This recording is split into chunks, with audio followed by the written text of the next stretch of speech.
New York City, the city that never sleeps, the Big Apple, America's true capital. Okay, that's not one of its names, but I like to think of it as that. This city is home to over 8.5 million people and sees an influx of over 65 million visitors every year. This city is not messing around. As we enter the spring season, New Yorkers and visitors alike are gearing up for beautiful sunny brunches on the crowded streets, to walk down Fifth Avenue to gawk at the latest fashion trends, and of course to find a little sandy spot on one of New York's many beaches. And yeah, they're not the most beautiful beaches, but a beach is a beach, right? You can almost feel the electricity in the air. After being cooped up all winter long, we are ready to get out there with friends and family and enjoy the season. Except not this year. This year something's different. Something has changed. During one of the most anticipated seasons of the year, instead of buying grills and burger buns, New Yorkers are buying toilet paper and hand sanitizer. Instead of ramping up for the good times, New York is slowing down and closing up. This spring, COVID has sprung. As we enter these uncertain times and forge our way through the darkness together, many of our friends have been asking, what is it actually like in New York City? Is it as bad as the news says? How do the streets of this tireless metropolis look? In this special episode, Yasu and I are putting aside our quest for all things Japanese in the city to show you a little bit of how it has changed right here in Gotham. We started our journey on the Upper East Side of Manhattan, home of Central Park and the Museum Mile that includes both the Metropolitan Museum of Art and the Guggenheim, just to name a couple. Instead of the usual bumper-to-bumper traffic typical of Park Avenue, we were met with a near-empty street. We were surprised, however, to see that despite the warnings of health officials to stay inside, we found many people out and about in the park, enjoying the warm beginnings of spring. Although you can see many people donning protective masks, many more are opting to roll the dice and run free. As we traveled down Fifth Avenue, our expectations were met once again. The usually crowded Met, which sees more than 7 million visitors yearly, save for one disappointed family regrouping on its doorsteps, is nearly vacant. It looks like they'll have to come back during better times or help save lives by visiting the Met's extensive online collection. Along with the Met, other famous landmarks have closed their doors to the public. The Plaza Hotel, of Home Alone 2 fame, has closed its doors to do its part to curb the spread. Along with the hotel, many other businesses have closed up shop as well, including, but not limited to, the famous Fifth Avenue Apple Store. You won't find any tech connoisseurs lining up for the next big release today. As you can see, even the stores of Fifth Avenue have put their spring lineups away in the closet. The only fashion shows taking place here are of the family slumber party variety.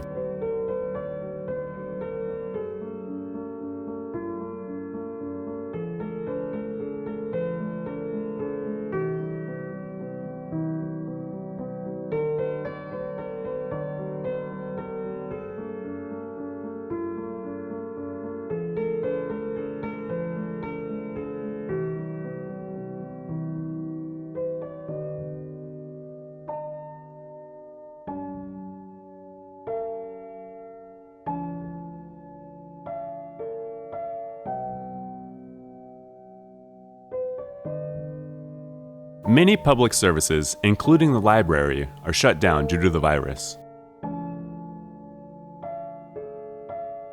As we made our way to Midtown's famous theater district, we discovered not the showstoppers that are usually found here, but shows that have been stopped. Even the world-famous Times Square, undoubtedly the busiest hub in the city, has come to a screeching halt. Where just a few months ago, over 750,000 feet hurried their way under the blazing of neon lights and oversized advertisements, you can now only see a handful of people remaining to pay homage to America's shrine to capitalism. If the world wasn't in a crisis, now would definitely be the time to visit. It seems that no landmark has been unaffected. Many of the entrances to the iconic Grand Central Station have been closed off. As we walk through the Lexington Avenue entrance, you can see that almost all the businesses have vacated. On any given day, more than 750,000 commuters travel through the main concourse. To give some perspective, that's just shy of the entire population of San Francisco. Today, however, is a different story. Even Penn Station is affected. Notice the lack of commuters. Surely a sad sight. What would a tour of some of Manhattan's most famous sights be without a quick stop to the crowded streets of Koreatown? Just a quick stop in K-Town to get a bite to eat. I have never seen the streets so empty. If you've ever been in K-Town, you know you have to fight your way through the crowds. If you take a look around, we're the only ones.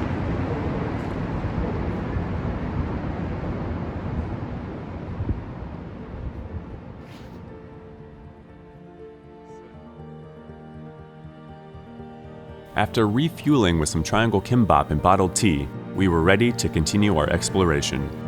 As we cruised past Union Square, one of Manhattan's main subway transfers, we noticed a drastic decrease in activity.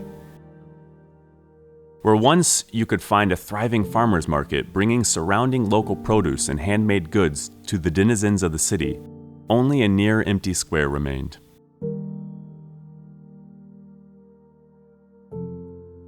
Washington Square Park, however, told a much different story. To say we were surprised would be a huge understatement. We found the University Park to be jam-packed full of people enjoying the beautiful weather. If we didn't know any better, we would have thought it was just another typical Sunday in New York. We even came across a man and his piano playing an upbeat ditty to help those in the park forget for a moment what was happening around the world. It was not a sight we had expected to see, and quite frankly, we were a little disappointed in our city. But honestly, I can't blame them too much. Even I've been getting cabin fever, and it's difficult to gauge the threat when you can't see it. But just a short drive down the street, we were reminded why it is so crucially important that we all stay home. It's not for us, the young and healthy, that we stay inside, but for those who aren't. We stay home so that those who can't fight the virus have a chance to make it through, so that those with weak or compromised immune systems can also enjoy beautiful days in the park with friends and family when this is all over. But enough of the guilt trip.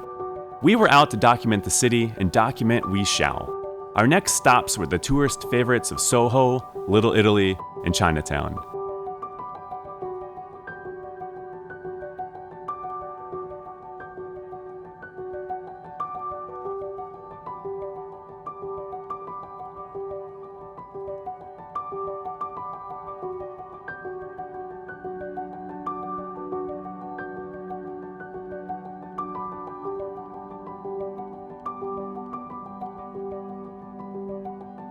And as someone who worked in this amazing area of the city, I can tell you that it is busy. During the Feast of San Gennaro in Little Italy, over 1 million people will descend upon the neighborhood, and that's just 1 week out of the year. This day, however, was a different story. Chinatown was no different. The once lively outdoor markets of Mott Street were all shuttered. As we traveled down the road, we were met with much of the same. All the restaurants, shops, and temples had all closed their doors in response to the pandemic. Only those who live in the area could be seen traversing the streets. We finished off our tour by heading down to the financial district.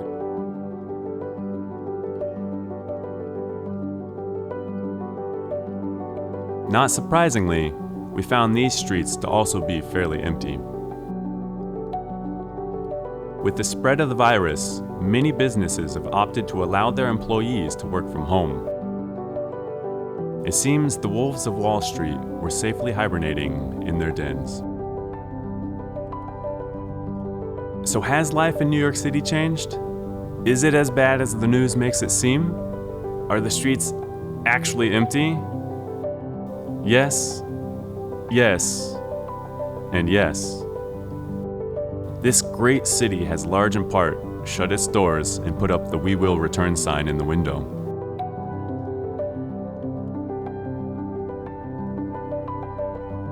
Although we live in scary and uncertain times, please remember you're not alone. Together we'll make it. Through our communities and the support of friends and family, we will see a brighter day. We'll use this time to better ourselves and our world. We won't be beat.